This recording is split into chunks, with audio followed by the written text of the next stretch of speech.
What if I told you that one police officer planted drugs so often it became part of his daily routine?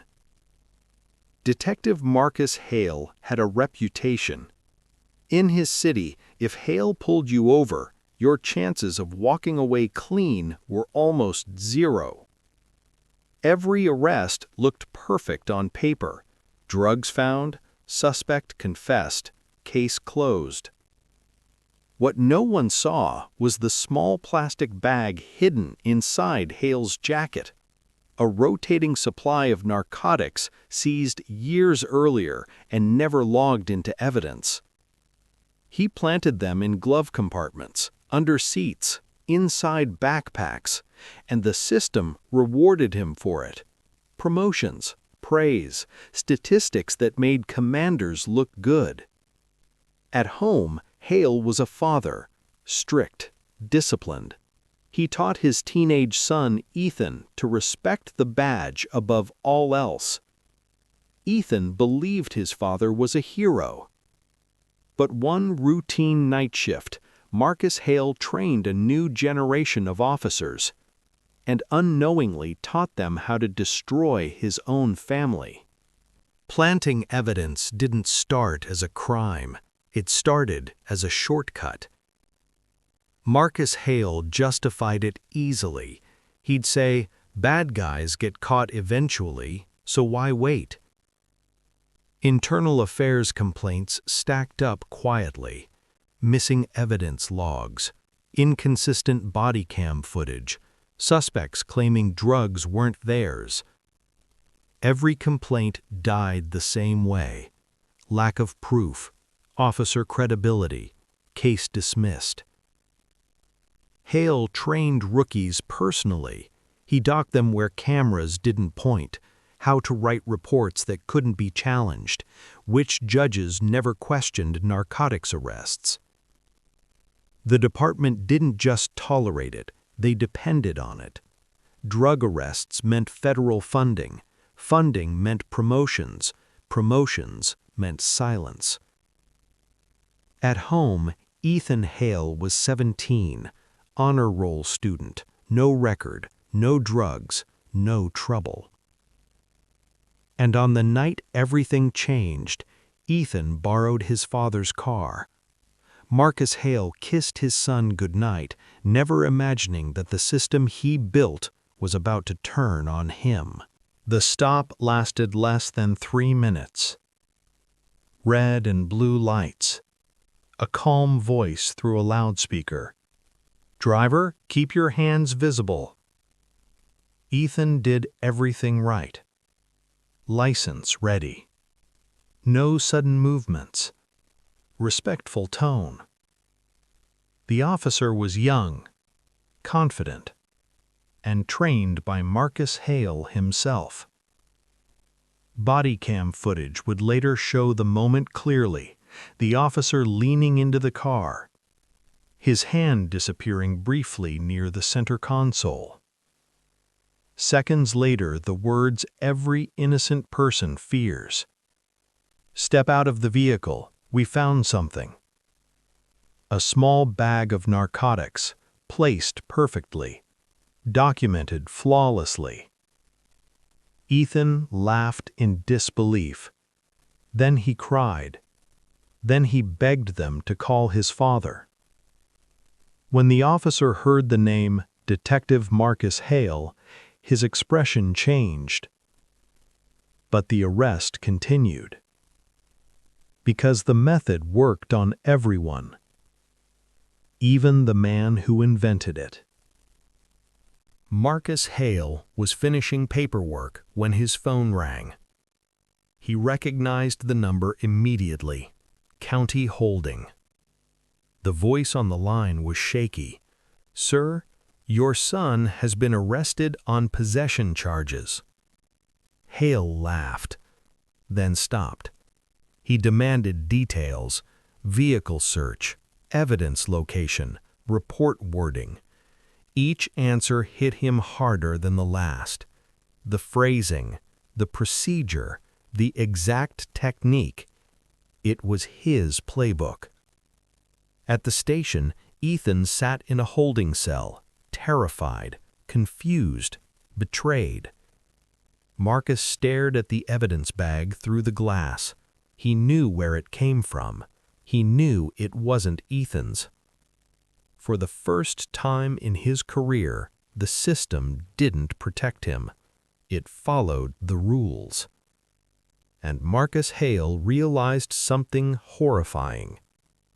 There was no clean way out, because saving his son meant exposing everything he had ever done. Marcus Hale hired the best defense attorney in the city. The advice was brutal and simple. If you push too hard, internal affairs will dig. IA already had files, years of complaints, patterns no one wanted to see. Hale tried calling favors. Judges didn't return calls. Commanders avoided eye contact.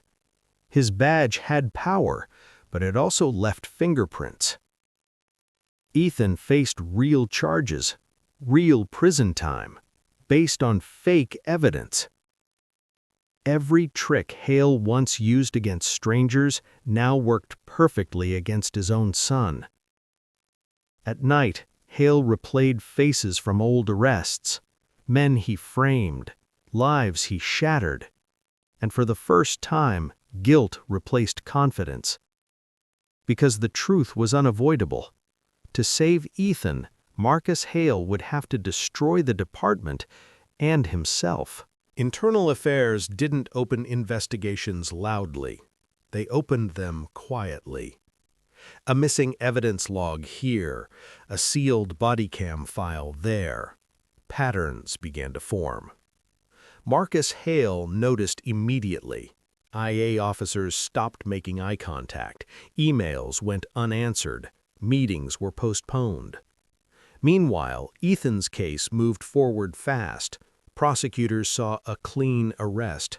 Mandatory minimums applied. Hale requested access to the original evidence locker. Denied. Then came the first call from IA.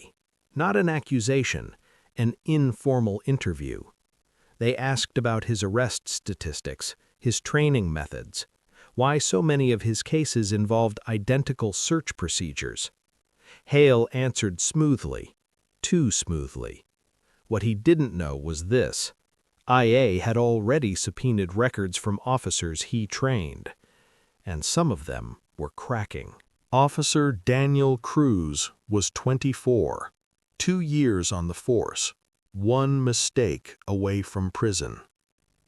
IA sat him down with transcripts, arrest reports, body cam gaps. They didn't threaten him. They offered him silence or survival. Cruz broke in under an hour.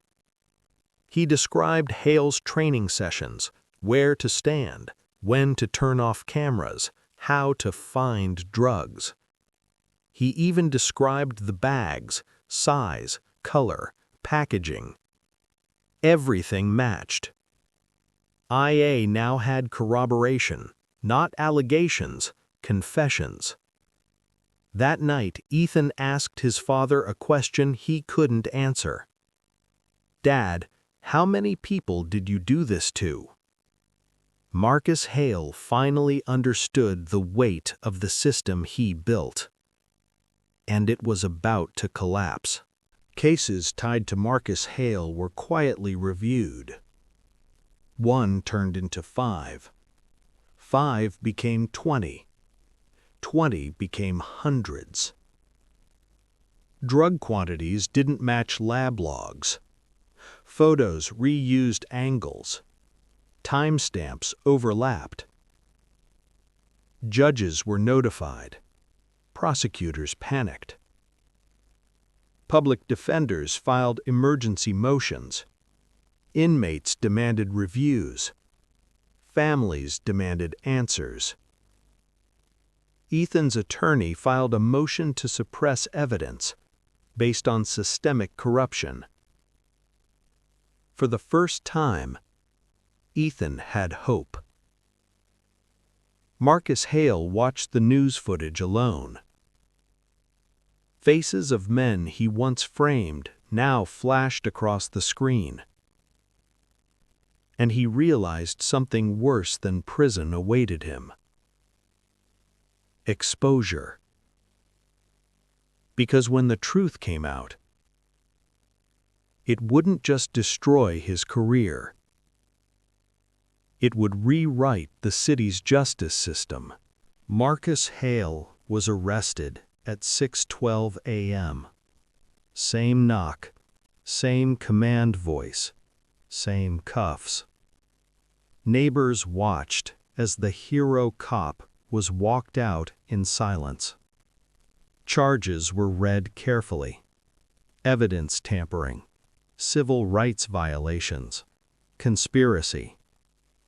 At the station, Hale asked for one thing: to see his son. Ethan stood behind glass, not angry, just disappointed. "I believed you," Ethan said. That sentence broke Hale more than the charges, because for the first time he saw himself clearly, not as a cop, not as a father, but as the villain in his own story. The trial became national news.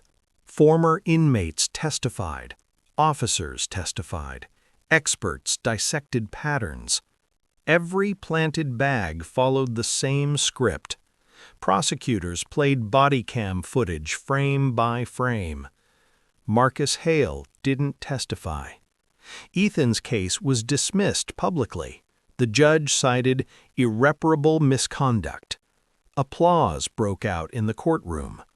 But Ethan didn't celebrate, because his freedom came at a cost he would carry forever. His father's crimes were now permanent public record. The jury deliberated for 4 days. When they returned, no one looked surprised. Guilty on all major counts. Marcus Hale was sentenced to decades in prison. His badge was confiscated, his pension erased. Outside the courthouse, former victims cried. Justice didn't feel clean, but it felt real. Ethan watched his father disappear behind doors designed to hold criminals. The system finally worked. Just too late. Over 300 convictions were overturned. Millions paid in settlements. The department entered federal oversight. Training manuals were rewritten. Body cam rules tightened. But trust didn't return. Communities remembered who suffered first and who ignored them. Ethan changed his last name. He left the city. He studied law. Years later, he worked public defense, helping people trapped by the same system that nearly destroyed him. He never visited his father. Some stories don't need closure. In prison, Marcus Hale wasn't special. Just another number. He watched the news quietly. He never blamed Ethan. He blamed himself. For the first time, he lived with the consequences. Police corruption doesn't start with monsters.